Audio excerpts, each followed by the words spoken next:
ఈరోజు నాగర్ కర్నూలు జిల్లా ప్రధాన వార్తలు చూసినట్లయితే నాగర్ కర్నూలు జిల్లా కేంద్రంలోని బీఆర్ఎస్ పార్టీ జిల్లా కార్యాలయంలో ఈరోజు కాళేశ్వరంపై హరీష్ రావు ఇచ్చినటువంటి పవర్ పాయింట్ ప్రజెంటేషన్ సంబంధించినటువంటి డిస్ప్లేను పార్టీ కార్యాలయం ఏర్పాటు చేశారు. దీనికి ముఖ్య అతిథులుగా మాజీ ఎమ్మెల్యేలు మర్రి జనార్దన్ రెడ్డి, జైపాల్ యాదవ్, వీరం హర్షవర్ధన్ రెడ్డితో పాటు భారీ సంఖ్యలో కార్యకర్తలు హాజరై పవర్ పాయింట్ ప్రజెంటేషన్ హరీష్ రావుకు సంబంధించినటువంటి ప్రజెంటేషన్ అంతా కూడా కూలంకుషంగా విని మేము గ్రామాల్లోకి వెళ్లి చెప్తామని చెప్పినటువంటి పరిస్థితి కనిపించింది. ఈ సందర్భంగా మాజీ ఎమ్మెల్యేలు మర్రి జనార్దన్ రెడ్డి, జైపాల్ యాదవ్, హర్షవర్ధన్ మాట్లాడుతూ కాళేశ్వరంపై ఇప్పుడు ఉన్నటువంటి కాంగ్రెస్ ప్రభుత్వం కుట్రలు చేస్తుందని చెప్పేసి దాన్ని తిప్పికొట్టాల్సినటువంటి అవసరం ఉందని చెప్పేసి స్థానిక ఎన్నికల్లో లబ్ధి పొందేందుకే కేసీఆర్ కుటుంబాన్ని, కేసీఆర్ ను బీఆర్ఎస్ ప్రభుత్వాన్ని బదనాం చేసేందుకే ఇదంతా చేస్తుందని చెప్పేసి దీనంతా కూడా కార్యకర్తలంతా కూడా కార్యోన్ముఖులై ప్రజల్లోకి నిజాలు తీసుకెళ్లాలని చెప్పేసి కూడా వాళ్ళు పిలుపునిచ్చినటువంటి పరిస్థితి కనిపించింది. మరొక వార్త చూసినట్టయితే నాగర్ కర్నూలు జిల్లాలోని మాజీ ఎమ్మెల్యేలు మర్రి జనార్దన్ రెడ్డి, జైపాల్ యాదవ్, వీరం హర్షవర్ధన్ రెడ్డి పైన వస్తున్నటువంటి రూమర్స్ ఏవైతే ఉన్నాయో పార్టీ మారుతారని చెప్పేసి వాటినన్నింటినీ కూడా మాజీ ఎమ్మెల్యేలు మర్రి జనార్దన్ రెడ్డి, జైపాల్ యాదవ్, వీరం హర్షవర్ధన్ రెడ్డి తీవ్రంగా ఖండించినటువంటి పరిస్థితి కనిపించింది.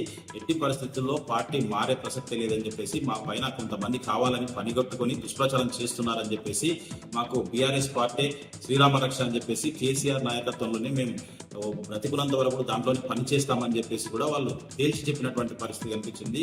ఈ సందర్భంగా కార్యకర్తలకు వాళ్లకు భరోసా కల్పించినటువంటి ఎవరు కూడా అధైర్యపడాల్సిన అవసరం లేదు. పార్టీ మీ అందరితో కలుపుకొని రాబోయే రోజుల్లో మంచి భవిష్యత్తు ఉంటుంది.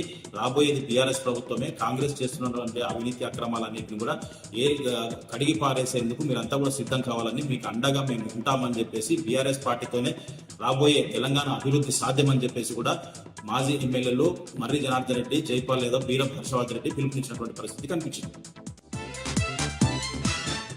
మరొక వార్త చూసినట్టయితే వనపర్తి జిల్లా కొల్లాపూర్ నియోజకవర్గంలోని పాన్గల్ మండలం దావాజిపల్లి, రాయింపల్లికి సంబంధించినటువంటి కాలువలు రైతులకు ఏదైతే సాగునీరు అందుతాయో ఆ కాలువలన్నింటినీ కూడా మాజీ ఎమ్మెల్యే వీరం హర్షవర్ధన్ రెడ్డి తన అంచర్లతో పాటు రైతులతో కలిసి పరిశీలించారు. ఆ కాలువలన్నీ కూడా పూర్తి స్థాయిలో జమ్ముతో నిండి ఉన్నాయని చెప్పేసి, కాలువలు ముందుకు సాగటం లేదని చెప్పేసి, వర్ణదేవుడు కనికరించి వర్షాలు పుష్కలంగా ఉన్న జూరాల నిండి ఉన్నప్పటికీ కూడా ప్రభుత్వం నిర్లక్ష్యంతోనే ఈ జమ్ము సక్రమంగా అంటే కాలువలను సక్రమంగా నిర్వహణ లేకపోవడం వల్ల పెద్ద ఎత్తున జమ్ము మొలిసిందని, దీంతో రైతాంగానికంతా కూడా పంటలు ఎండిపోయే పరిస్థితి వచ్చిందని చెప్పేసి, ఇట్లా కంటిన్యూ కొనసాగితే చూస్తూ బీఆర్ఎస్ పార్టీ ఊరుకోదని చెప్పేసి రైతుల పక్షాన పోరాటం చేస్తుందని చెప్పేసి ఆ జమ్మునంతా కూడా తొలగించి రైతులకు త్వరలోనే సాగునీరు అందించాలని, లేని పక్షంలో పెద్ద ఎత్తున బీఆర్ఎస్ పార్టీ రైతుల పక్షాన ఆందోళనకు దిగుతుందని చెప్పేసి కూడా మాజీ ఎమ్మెల్యే వీరం హర్షవర్ధన్ రెడ్డి కాంగ్రెస్ ప్రభుత్వాన్ని హెచ్చరించినటువంటి పరిస్థితి కనిపించింది.